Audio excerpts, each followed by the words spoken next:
ዋና ዋና ዜናዎች የዘንድሮ የክረምት በጎ ፈቃድ አገልግሎት ተግባራት ውጤታማ እንዲሆኑ በጋራ መረባረብ እንደሚገባ የከፋ ዞን ብልጽግና ፓርቲ ቅርንጫፍ ጽሕፈት ቤት አስገነዘበም። የክልሉ መንግስት በጸጥታ ላይ እየሰራ ያለው ተግባር አንጻራዊ ሰላም እያመጣ መሆኑን በከፋ ዞን የጸጥታና ጎባ ወረዳዎች ባለድርሻ አካላት ተናገሩ። ጤና ጣቢያዎችና የመጀመሪያ ደረጃ ሆስፒታሎች ለሕክምና አገልግሎት የሚመደበውን ሀብት ለታለመለት ዓላማ እንዲያውሉት የክልሉ ጤና ቢሮ አሳሰበ የሚሉት ከዜናዎቻችን መካከል ዋና ዋናዎቹ ናቸው። ሰላም ጤና ይስጥልኝ የተወደዳችሁ ተመልካቾቻችን፣ ከከፋ ቴሌቪዥን የሰዓቱን ዜናዎች ይዘን ቀርበናል። ከዜናዎቹ ጋር ቤተልሔም መምሩ ነኝ። አብራችሁን ቆዩ።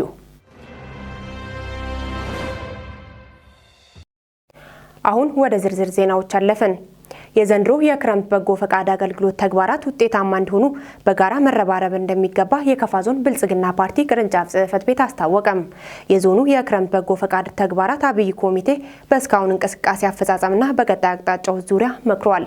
ዘገባው የባልደረባችን ታምራት ኃይሌ ነው። እታበባ ተስፋዬ ታቀርበዋለች። የውይይት መድረኩን የመሩት የዞኑ ብልጽግና ፓርቲ ቅርንጫፍ ጽሕፈት ቤት ኃላፊና የአብይ ኮሚቴ ሰብሳቢ አቶ አጥናፉ ኃይሌ በዘንድሮ ክረምት በ14 የስራ መስኮች የበጎ ፈቃድ አገልግሎት ለመስጠት ታቅዶ እየተሰራ መሆኑን አስረድተዋል። ህብረተሰቡን የሚያግዙ ስራዎች ትኩረት እንደሚሰጥባቸው የጠቆሙት ኃላፊው ለስራው ውጤታማነት ባለድርሻ አካላት እንዲረባረቡ አስገንዝበዋል። በየደረጃው የሚገኙ ባለድርሻ አካላት ስራውን ትኩረት ሰጥቶ መከታተልና የመደገፍ ኃላፊነት እንዳለባቸው አቶ አጥናፉ ገልጸዋል። አጠቃላይ አደረጃጀቶቻችን የክንፍ አደረጃጀት ማህበር ፌዴሬሽን አቅሙን ስለመኖሩ ህልውናውን በዚህ ማሳየት መቻል አለበት። በጎ ፈቃድ አገልግሎት ውስጥ ትልቁ አሻራው ማለት ነው። እዚህ ላይ ቀጣይ ክንፎችም ማህበርም ሪፖርት ራሱን አስችሎ ማቅረብ መቻል አለበት። የት ቦታ ላይ ምን እንደተሰራ ተቆጣሪ ነገር እንደተባለው በቪዲዮ በፎቶ የሚያሳይ መረጃ ነው መቅረብ ያለበት። ቴክኒክ ኮሚቴ ሲገመግም እነዚህን መረጃዎችን አብጠርጥሮ ነው ቴክኒክ ኮሚቴ መገምገም ያለበት። ቴክኒክ ኮሚቴ ሲገመግም ጊዜ ላይ በቃ እንኳን ጊዜ የማይበቃ ከሆነ እንኳን ቀኑ ሙሉ መገምገም አለበት የእያንዳንዱን ስራ አብጠርጥሮ። ስለዚህ የተገመገመ ነገር ደግሞ ሲያልቅ መጨረሻ ላይ ወሳኝ የሆኑ ፖይንቶች ላይ አብይ ኮሚቴ የሚገመግመው ማለት ነው።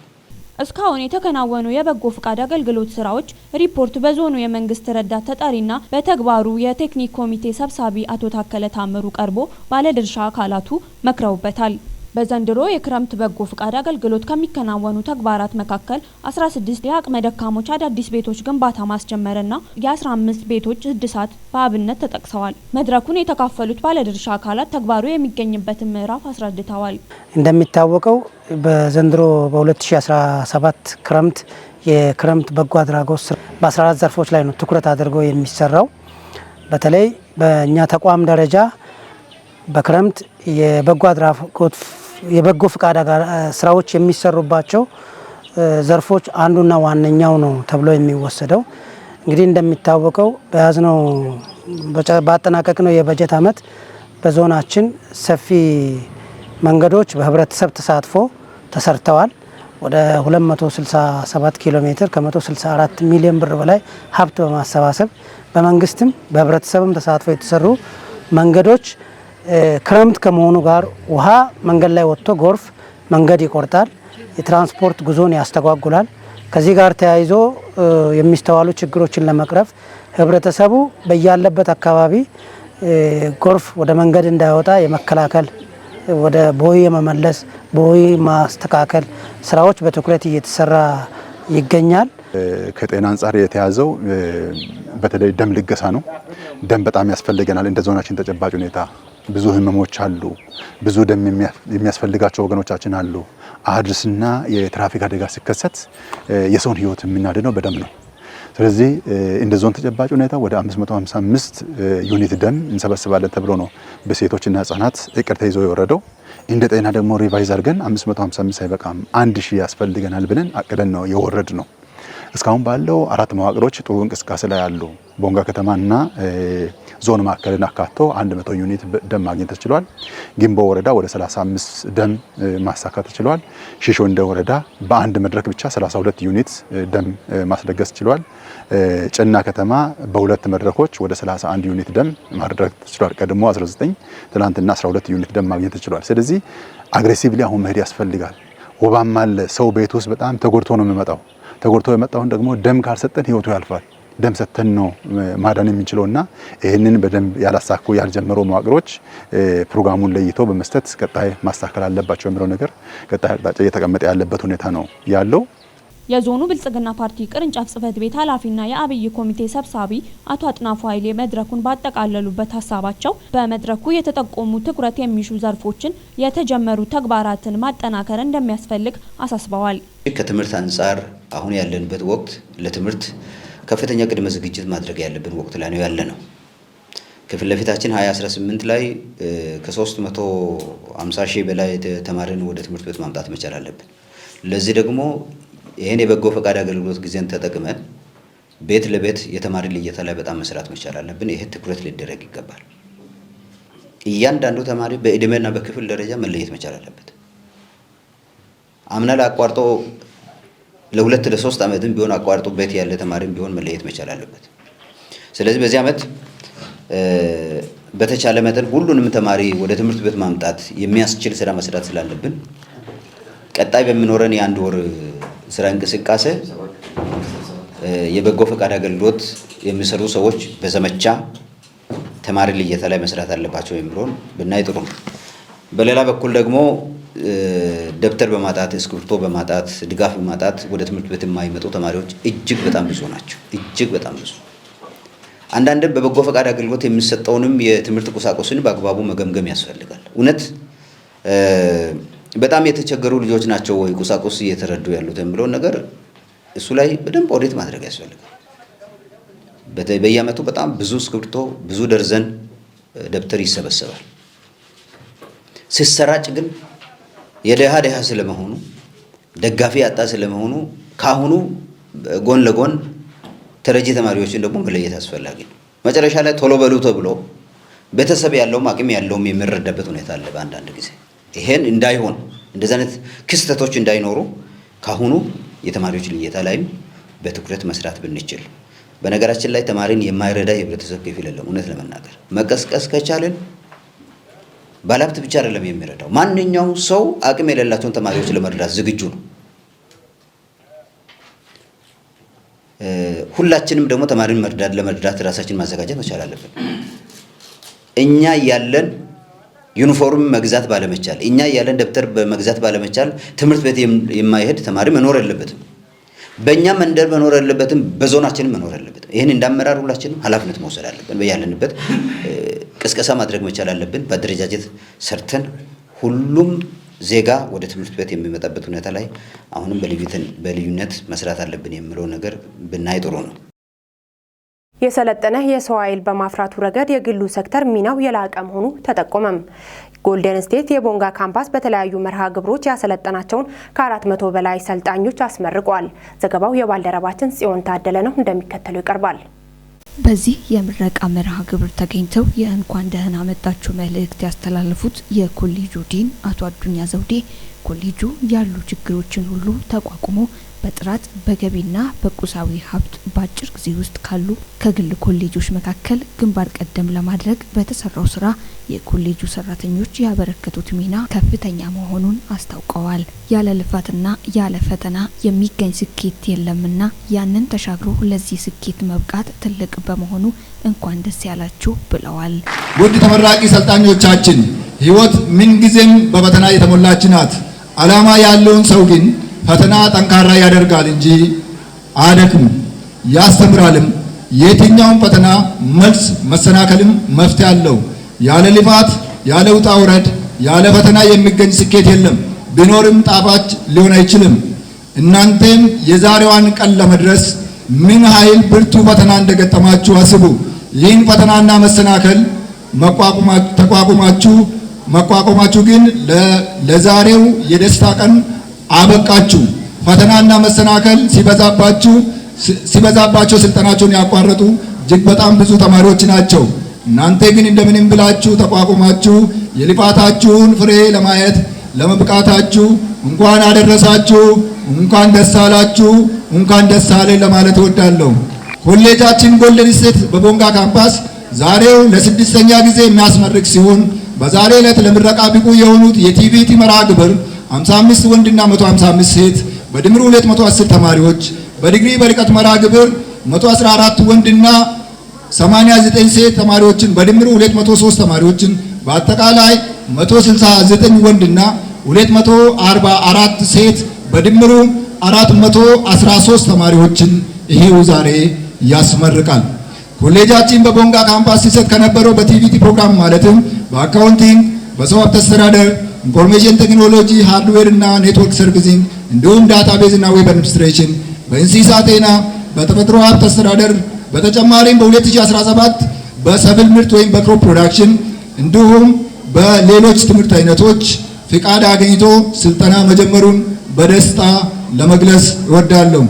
የዲግሪ ፕሮግራምም በቀንና በማታ በአካውንቲንግ፣ በማናጅመንት እና በኮምፒውተር ሳይንስ እንዲሁም በርቀት መርሃ ግብር በአካውንቲንግ እና በማናጅመንት ፍቃድ ያለው መሆኑን በዚህ አጋጣሚ በመግለጽ በቀጣይም እንደ ሌሎች ካምፓሶቻችን ሁሉ በቲቪቲ መርሃ ግብር የሰው ጤና፣ ኔርሲንግ እና ፋርማሲ ፍቃድ ለማግኘት እንዲሁም ከመዋለ ሕፃናት ጀምሮ የተሻለ የትምህርት አገልግሎት ለመስጠት ጠንክሮ እየሰራ መሆኑን ለመግለጽ እወዳለሁ። በዕለቱ በክብር እንግዳነት የተገኙት የከፋ ዞን ስራና ክህሎት መምሪያ ኃላፊ አቶ ሚሊዮን ኃይሌ እንደገለጹት በእውቀት የበለጸገ ዜጋ ማፍራት የሚጠበቅ በመሆኑ ተመራቂዎች ባገኙት እውቀት ስራ ፈላጊ ብቻ ሳይሆኑ ስራ ፈጣሪ መሆን እንዳለባቸው አሳስበዋል። የስራና ክህሎት ዘርፍም በሚፈለገው መስክ ለዜጎች የበኩሉን ድርሻ እንደሚወጣ አስታውቀዋል። የዛሬ ተመራቂዎች ራሳችሁን በትምህርት እያሻሻላችሁ እንዳላችሁ አውቃለሁ። በተወሰነ መልኩ ደግሞ ይሄንን መነሻ በማድረግ ወደ ስራ ዓለም ለመቀላቀል ዝግጅት እያደረጋችሁ ያላችሁ ወጣቶች እንዳሉ ለመረዳት ችያለሁ። መምሪያችን በስሩ ካሉ 17 መዋቅሮች በየወረዳና ከተማ አስተዳደር ካሉ 17 መዋቅሮች ጋር በጋራ በመሆን ስራ የሌላቸውን ወጣቶች ስራ እንዲያገኙ ከስራ ጋር የማገናኘት ግዴታ ያለበት ተቋም ነው። ከተረዳችሁኝ መብት ሳይሆን ግዴታችን ነው። ዜጎች ስራ ማግኘት መቻል አለባቸው።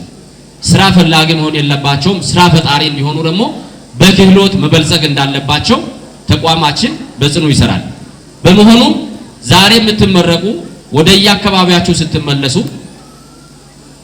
የተለያዩ በመንግስትና በግል ድርጅቶች ተቀጣሪነትን የመፈለግና የማማተር ማስታወቂያዎችን የማማተር ጉዳይ ብቻም ሳይሆን በአካባቢ ምን አይነት ስራ ብሰራ ውጤታማ ሆናለሁ፣ በገበያ ላይ የሚፈለገው ስራ ምንድን ነው፣ እኔ ምን ማድረግ እችላለሁ የሚለውን ነገር በጋራ በማቀድ በጋራ በማሰብ ሰብሰብ ብላችሁ በጋራ በመሆን በአካባቢያችሁ ያሉ እናንተን የሚደግፉ እናንተን የሚያማክሩ የሚያደራጁ ስትደራጁ ደግሞ ህጋዊ ዕውቀት ህጋዊ ሰውነት የሚሰጧችሁ በምትሰማሩበት የስራ መስክ ደግሞ የክህሎት ባለቤት እንድትሆኑ የክህሎት ስልጠና የሚሰጡ የስራና ክህሎት ሴክተሮች አሉ። እነኛን ከመጎብኘትና ከማናገር እንዳትወዝኑ አደራ እላለሁ። ከተመራቂ ተማሪዎች መካከል ያነጋገርናቸው በሰጡት አስተያየት በኮሌጁ በነበራቸው ቆይታ ጥሩ እውቀት እንዳገኙና ለዚህም በመብቃታቸው መደሰታቸውን ገልጸው በሚሄዱበት አካባቢ ባገኙት እውቀት ሀገራቸውን ለማገልገል ዝግጁ እንደሆኑ ሀሳባቸውን አጋርተዋል። በጣም ብዙ እውቀት ውስጥ አግኝቻለሁ። በዚህም ደግሞ ትልቅ ደረጃ ደርሼ እንደገና ድጋሚ ስሜን እንደማስጠራት ተስፋ አድርጋለሁ። ስሜ ማቴዎስ ክፍሌ ይባላል። እኔም ጎልደን ስቴት በአኒማል ሄልዝ ዲፓርትመንት ተማርኩት። እውነት ለመናገር ከሆነ እኔ ካሰብኩት በላይ ደስታዬ እንደዚህ መግለጽ በማልችለው ልክ ማለት ነው። አሁን ራሱ ከዚህ ተሸክመው ልጆች ያወጡትና እኔ ራሱ ማለት በቃ እኔ መናገር ራስ ቃላት እስከጠፋኝ ነው። ጓደኞቼም አባት እናቶችም ያደረጉልኝ በዚህ ያለ ጓደኞቼ እና አባት እናቶች ማመስገን ፈልጋለሁ። ከዚህ በኋላ ቅድም እዚህም እንደተናገረው ከዚህ በኋላ ማለት ለመንግስት ለብቻ ለመቀጠር ሳይሆን በራሴም ስራ ፈትቼ ጥሩ ስራ ለመስራት አቅጄ ነው እዚህ ላይ ለማድረግ የበቃሁት አለኝ ማለት የግል ለወደፊት ወደ ግልም ስለሚያሰራ ዲፓርትመንቱ በዛ አቅጣጫ ነው እዚህ የበቃሁት። በመጨረሻም በትምህርት ውጤታቸው ጥሩ ውጤት አምጥተው ለተመረቁ ተማሪዎች ሽልማት ተበርክቷል። ጤና ጣቢያዎችና የመጀመሪያ ደረጃ ሆስፒታሎች ለሕክምና አገልግሎት የሚመደበውን ሀብት ለታለመለት ዓላማ እንዲያውሉት የክልሉ ጤና ቢሮ አስገነዘበም። የደቡብ ምዕራብ ኢትዮጵያ ሕዝቦች ክልል ጤና ቢሮ የሕክምና አገልግሎቶች ዘርፍ የ2017 በጀት ዓመት አፈጻጸም ግምገማ መድረክ በቦንጋ ከተማ አካሂዷል። በሕክምና ግብዓቶች አቅርቦት ዘርፍ የሚታየውን ክፍተት መሙላት የተቋማቱ ቀዳሚ ትኩረት መሆን እንዳለበት ተጠቁሟል። ዘገባው የባልደረባችን ፍጹም ተሾመ ነው፣ እንደሚከተለው ዝርዝሩን አሰናድቶታል። በመድረኩ ተገኝተው ንግግር ያደረጉት የቢሮ ኃላፊ አቶ ኢብራሂም ተማም በሆስፒታሎች የጤና አገልግሎት ጥራት ማሻሻል የሚያስችል እንቅስቃሴ መጀመሩን አንስተው ተጠናክሮ እንዲቀጥል እየተሰራ ነው ብለዋል። ሆስፒታሎች የጤና አገልግሎትን ለማሻሻል ኤስቢኤፍአር በሆስፒታሎች እንዲጀመር ብለን እንደ ፓይሌት 2 ሆስፒታሎች ላይ በተለይ ደግሞ በቦንጋ ሆስፒታልና በሚዛን አማን ሆስፒታል ላይ እንዲጀመር ብለን አሁን በተሻለ ደረጃ የቦንጋ ሆስፒታል እየሰራ ያለው ስራ በጣም ሊመሰገን የሚገባ ነው። ነገር ግን በሌሎች ሆስፒታሎችም ጅምር ስራዎች ቢኖሩም በተገቢው መንገድ ውጤት ከማምጣት አንጻር በደንብ ማየት የሚያስፈልግና ድጋፍ የሚያስፈልግበት ሁኔታ ነው ያለው። ስለዚህ ኤስቢኤፍአር ብቻ ሳይሆን ሌሎች ኢኒሼቲቮችን በሙሉ በአመራር በተገቢው መንገድ ከመምራት አንጻር 2018 ላይ የተሻለ ውጤት ማምጣት ይጠበቅብናል ማለት ነው። አንዱ የትኩረት አቅጣጫችን የሚሆነው በሆስፒታሎች ያሉ ኢኒሼቲቮችን ሳይቆራረጡ በተገቢው መንገድ በሁሉም በፕራይመሪ ሆስፒታልም በጀነራል ሆስፒታልም በተገቢው መንገድ ኢኒሼቲቮችን መተግበር ያስፈልጋል። ባሳለፍነው በጀት ዓመት የጤናውን አገልግሎት አሰጣጥ ስርዓት ቀልጣፋና ጥራት ያለው እንዲሆን በማድረግ ለዜጎች የተሻለ አገልግሎት እንዲሰጡ ለማድረግ 9 አዳዲስ አምቡላንሶችን ለሁሉም ዞኖች ማድረስ የተቻለ መሆኑን አንስተዋል። ሆኖም በዘርፉ የአምቡላንስ አጠቃቀም ላይ የሚስተዋሉ ችግሮችን በየደረጃው የሚገኙ አካላት ትኩረት በመስጠት ሊከታተሉ እንደሚገባም አቶ ኢብራሂም አሳስበዋል። ይህን ስራ በተገቢው መንገድ እንዲሰሩ ተሽከርካሪዎች በተለይ ከአምቡላንስ አገልግሎት ጋር ተያይዘው በጣም በርካታ ስራዎችን ሰርተናል። በዚህ ዓመት ወደ 9 የሚጠጉ አምቡላንሶችን ተጨማሪ ያደርገናል። እነዚህ 9 አምቡላንሶች አጠቃላይ የአምቡላንስ መጠናችንን ወደ 162 ደርሷል። 162ቱ አምቡላንሶች ደግሞ አገልግሎት እየሰጡ ይገኛሉ። በዚህ መሰረት እንግዲህ እነዚህ አምቡላንሶች ወደ 31143 ተገልጋዮችን አገልግሎት ሰጥተዋል ነው። ግን ይሄ ብቻ በቂ ነው ወይ የሚለውንም ጭምር በደንብ መነጋገር ያስፈልጋል። ከአምቡላንስ አጠቃቀም ጋር ተያይዞም በተገቢው መንገድ መነጋገር ያስፈልጋል። አሁን ላይ የምናያቸው በየወረዳው በየዞኑ ያሉ የአምቡላንስ አጠቃቀም ስርዓታችን መመሪያም የወጣለት በተገቢው መንገድ መሰራት ያለበት ጉዳይ ከመሆኑ ጋር ተያይዞ እንደ አመራር ደግሞ በየወረዳዎች በየሆስፒታል ያሉ አምቡላንሶችን በተገቢው መንገድ ለእናቶችና ህጻናት ለድንገተኛ አደጋዎች በሚውል መንገድ ለህዝቡ በትክክል ጥቅም ላይ እንዲውል ከማስቻል አንጻር በተገቢው ትኩረት አድርገን መስራት ይገባናል። አንዱ የውይይት ማዕከላችን ይሆናል ማለት ነው። የማህበረሰብ አቀፍ ጤና መድን አባላት 76 በመቶ ማድረስ የተቻለ ሲሆን ለህብረተሰቡ ተገቢውን ግልጋሎት እየሰጠ ነው ወይ የሚለውን የዳሰሳ ጥናት በማካሄድ ችግሩን መቅረፍ ያስፈልጋል ብለዋል። ሀገር በቀል እውቀት ያላቸውን የባህል መድኃኒቶችን እውቅና በመስጠት ለማህበረሰቡ አገልግሎት እንዲሰጡ የማድረጉ ጉዳይ በትኩረት እየተሰራ መሆኑን አቶ ኢብራሂም ተማም ተናግረዋል። በክልሉ ከቅርብ ዓመታት ወዲህ የኢትዮጵያ ሆስፒታሎች ጥምረት ለጥራት ኢኒሼቲቭ አተገባበር ክልሉ በአማካይ 52.9 መድረሱን ያነሱት በቢሮ ምክትል ኃላፊና የሕክምና አገልግሎት ዘርፍ ኃላፊ አቶ ምትኩ ታመነም በሆስፒታሎች ጥምረት ለጥራት ቦንጋ ገብረ ጻዲቅ ሻዋ ሆስፒታል 88 በመቶ በማድረስ ከፍተኛ ውጤት ማስመዝገቡንም ገልጸዋል። ጥምረት ለጥራት ወይም ኢህአቅ አንደኛው የዘርፉ መለኪያ ሲሆን ከዚህ አንጻር በዚህ ዓመት የአራተኛው ዙር ኢህአቅ ወይም የሆስፒታሎች ጥምረት ለጥራት ማጠቃለያ ላይ ነው ያለ ነው። የተሻለ ያስመዘገቡ እንደነ ገብረ ጻዲቅ ሻዋ ሆስፒታልን መጥቀስ እንችላለን። 88% አሰስመንት ኢቫሉዌሽን አለው፣ ሪዛልት አለው። በተቃራኒው ደግሞ ከነባር ሆስፒታሎች ከ30% በታች አቺቭ ያደረጉ እንደነ ቴፒ ሆስፒታል መጥቀስ እንችላለን። ስለዚህ ሁለቱንም ሰው ነው የመራው። የት ነን የሚለው የውይይት አካል ቢሆን ጥሩ ነው። እንደ አቶ ምትኩ ገለጻ በክልሉ 6700 ዩኒት ደም ለመሰብሰብ ታቅደው 5584 ዩኒት ደም የተሰበሰበ መሆኑን አውስተው የቦንጋ ደም ባንክ የእቅዱን 91 በመቶ በመሰብሰብ ከፍተኛውን ድርሻ ተወጥቷል ብለዋል። የደም አሰባሰብ ተግባራችን ነው። በእርግጥ ካምናም ካቻምናም የተሻለ ነው ያለው። ወደ 83.4% አቺቭ አድርገናል። ከዚህ አንጻር ወደ 6700 ዩኒት ደም ለመሰብሰብ አቅደን ወደ 5584 ሰብስበናል። ከዚህ አንጻር የተሻለ የፈጸመው የቦንጋ ደም ባንክ ነው። ወደ 91% ከእቅዱ አሳክቷል። ከከፋይ አባላትና ለድሃ ከተመደበው 440.4 ሚሊዮን ብር በበጀት ዓመቱ የተሰበሰበ መሆኑን የጠቆሙት አቶ ምትኩም ከዚህም 139.5 ሚሊዮን ብር በክልሉ ለሚገኙ ጤና ጣቢያዎችና የመጀመሪያ ደረጃ ሆስፒታሎች የመድኃኒት ግዢ መተላለፉን በንግግራቸው ገልጸዋል። በአመቱ መጀመሪያ ስናቅድ ወደ 546,000 አባወራ የማወራ አባል ለማድረግ አቅደን ወደ 421,541 አባወራ ወይም 76% አቺቭ ማድረግ ችለናል። ከሀብት አሰባሰብም አንጻር ወደ ከከፋይ አባላት 339 ሚሊዮን ለድሃ ወደ 83 ሚሊዮን በጥቅሉ ወደ 440 ሚሊዮን በላይ ብር በአሁኑ ሰዓት ወደ አካውንታችን ማስገባት ችለናል። ይሄ ትልቅ አቺቭመንት ነው።